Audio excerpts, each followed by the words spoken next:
दोस्तों, अगर आप बाज़ार में अपना पैसा इन्वेस्ट करना चाहते हैं तो अभी जुड़े एंजल ब्रोकिंग के साथ में, क्योंकि यहाँ आपको मिलती है एक अच्छी एडवाइस और भरोसेमंद सर्विस। और यहाँ अकाउंट ओपन करना भी है बिल्कुल फ्री ऑफ कॉस्ट। तो आज ही जुड़े एंजल ब्रोकिंग के साथ में। अकाउंट ओपनिंग लिंक डिस्क्रिप्शन में है। आज ही अपना अकाउंट ओपन कराएं।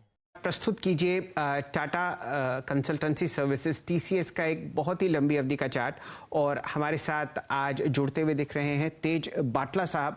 आप बिजनेस हेड हैं पब्लिक सेक्टर और सरकारी बिजनेस के टीसीएस में।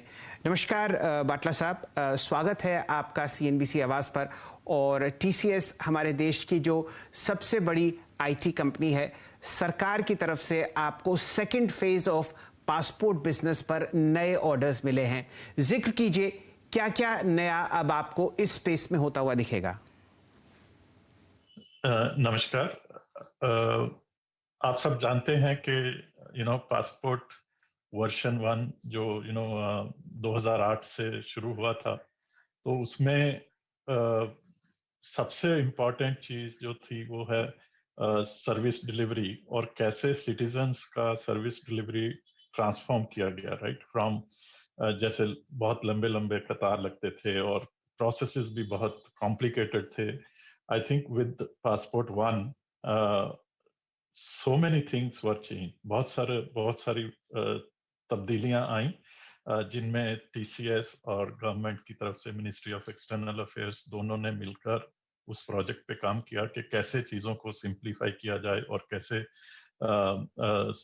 जो जो नागरिक है उनकी सर्विसेज जो हैं आसान बनाई जाएं। आई थिंक तो वर्जन 2 जो है, सबसे पहले तो वो चीज कंटिन्यू रखेगा, वो फिलॉसफी और वो जर्नी कंटिन्यू रखेगा कि how to make life easier for citizens for next 10 years और नेक्स्ट डेकेड। वो एक एस्पेक्ट है। सेकंड है कि पिछले 10 सालों में ऑब्वियसली टेक्नोलॉजी के क्षेत्र में बहुत सारी तब्दीलियां आई हैं, बहुत सारी नई टेक्नोलॉजीज आई हैं, चाहे वो आर्टिफिशियल इंटेलिजेंस है, चाहे वो डेटा एनालिटिक्स है, चाहे वो सिक्योरिटी के एरिया में है या बायोमेट्रिक एरिया में है। सो बहुत सारे नए टेक्नोलॉजीज आए हैं और टेक्नोलॉजीज एडवांस हुई हैं। So TCS will now bring those those newer technologies into passport version 2, and not only make processes more efficient and also more suitable, more friendly for the citizens going forward. बाटला साहब, ये बात बिल्कुल भी doubt में नहीं है कि 10 साल पहले जो समस्याएं भारतीय सिटीजन्स देखते थे पासपोर्ट सेवा में, अब वो बिल्कुल तब्दील हो चुकी हैं। लोग फिंगरप्रिंटिंग चेक करवा के आते हैं और एग्जिट करने से पहले आपके बढ़िया ऑफिसेस से उनके पास एक एसएमएस आ जाता है कि आपका पासपोर्ट प्रिंटिंग के लिए जा चुका है। मेरे ख्याल से इससे बेहतरीन कोई सेवा हम लोगों ने दशकों में सरकार की तरफ से नहीं देखी है, और इसमें सारा क्रेडिट टीसीएस को जाता है। अब बताइए फेज 2 का साइज कितना बड़ा है, इस ऑर्डर साइज के बारे में जिक्र कीजिए, और ये बताइए ये कितना लंबा ऑर्डर है, अगले कितने सालों के लिए है। जी, तो जो पहला फेज 1 था वो करीब करीब 8 साल के लिए था कॉन्ट्रैक्ट। ये वाला जो नया पासपोर्ट वर्जन 2 है, ये 9.5 साल के लिए है टू स्टार्ट विद। तो अब पिछले 10 साल में वॉल्यूम बढ़ा है और वॉल्यूम आगे बढ़ता रहेगा। मैं आपको एक कुछ आंकड़े देता हूं। जैसे मतलब आज की डेट में अगर देखें तो इंडिया में करीब करीब 86 मिलियन पासपोर्ट्स जो हैं वो एक्टिव हैं, और वो ज्यादातर जो हैं वो हमारे पहले वाले सिस्टम से प्रोसेस किए गए हैं, क्योंकि पासपोर्ट की अवधि अबाउट 10 साल के करीब रहती है। तो वो वाले जैसे जैसे रिन्यूअल होता है तो सिस्टम में उनकी प्रोसेसिंग होती है। उससे ज्यादा इम्पोर्टेंट आई थिंक ये है कि इस ये वाला जो प्रोजेक्ट है वो एक मिशन मोड प्रोजेक्ट है गवर्नमेंट ऑफ इंडिया के लिए। और हम जो है हम बहुत ही अपने आप को भाग्यशाली समझते हैं कि we are continuing this journey for next 9.5 years. So it's a very, very long project, very complex project, but we are very happy to continue that.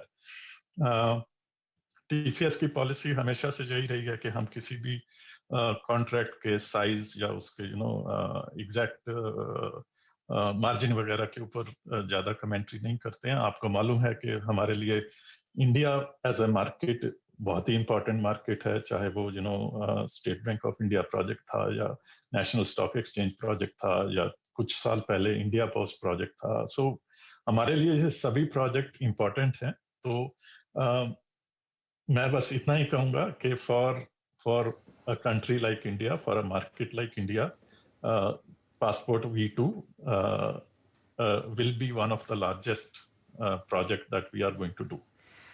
अच्छा बाटला साहब, यही बताइए कि ये जो फेज 2 चलेगा, क्या आप और छोटे शहरों में अपने ऑफिसेस खोलेंगे या किस तरीके से एक फिजिकल एक्सपेंशन आपको होता हुआ दिखेगा? ये बात पक्की है कि एक पासपोर्ट को एक भारतीय नागरिक जो है एक तमगे की तरह देखता है कि भाई अब मैं विदेश ट्रैवल कर पाऊंगा। तो फेज 2 में क्या नई सिटीज जुड़ेंगी या एग्जिस्टिंग सिटीज में आप अपने ऑफिसेस एक्सपैंड करेंगे?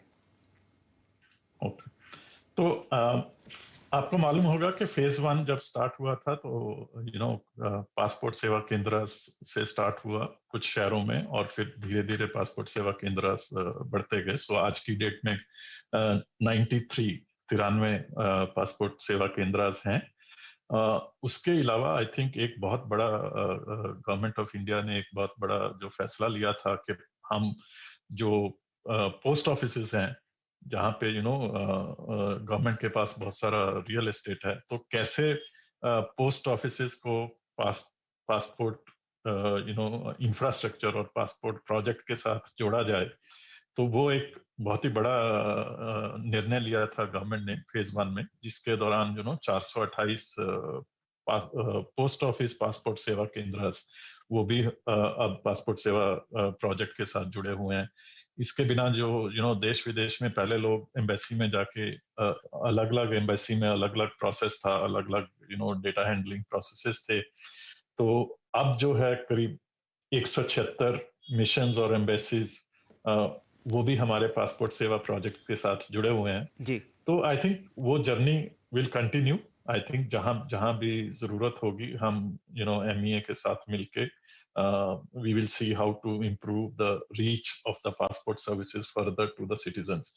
एक नई चीज जो पासपोर्ट वर्जन 2 में होने वाली है वो है कि ये मोबाइल वैन्स होंगी जहां पे एकदम पासपोर्ट सेवा केंद्र जैसा इंफ्रास्ट्रक्चर सेटअप किया जाएगा और ये mobile vans will be available for government to take it to the दूर दराज के एरिया में जाके अगर पासपोर्ट एप्लीकेशन करना है तो कर सकते। बाटला साहब, बहुत बहुत शुक्रिया आपका। मैं आपको एक जाते जाते अपना एक्सपीरियंस बताना चाहता हूँ। सन 1994 में मैंने अपना पहला पासपोर्ट बनवाया और उसमें करीब 8 महीने लगे वापस आने में। और जिन जिन लोगों ने 90 के दशक में या 2000 के दशक में ये पासपोर्ट बनवाया था वो सब जानते हैं कि जो घर में पोस्टमैन आता था उसको भी आपको कुछ देना पड़ता था। अब जब मैंने सन 2015 या के आसपास दोबारा रिन्यू किया अपना पासपोर्ट, बीच में कई बार उसमें रिन्यूअल्स आए, तो आपके दिल्ली के ऑफिस में मैं पहुंचा और 15-20 मिनट में सारे कार्य हुए। और आपकी एक और सेवा है जिसमें SMS आता है एकदम, वो पासपोर्ट प्रिंटिंग में गया और अगले दिन स्पीड पोस्ट में मेरे घर पर था। तो ये सब जो तब्दीलें हो रही हैं भारतवर्ष में, इनमें आप जैसी बड़ी कंपनीज ही जुड़ती हुई दिख रही हैं और मैं उम्मीद करता हूं कि करोड़ों नए लोग बढ़िया तरीके से और बहुत आसानी से दूसरे फेज में ये पासपोर्ट बनाते हुए दिखेंगे। आप हमारे साथ जुड़े, आपका बहुत बहुत आभार और नव वर्ष की आपको शुभकामनाएं। जी धन्यवाद। और हमारी तरफ से हम मिनिस्ट्री ऑफ एक्सटर्नल अफेयर्स का भी धन्यवाद करते हैं because they have been a valued partner for us. और मुझे लगता है कि पासपोर्ट सेवा केंद्र के जैसी तब्दीली और भी बहुत जगह लाई जा सकती है। So we look forward to working with government for many such projects. Batla साहब, बहुत बहुत धन्यवाद आपका। वापस बाजार से जुड़ते हैं 3:13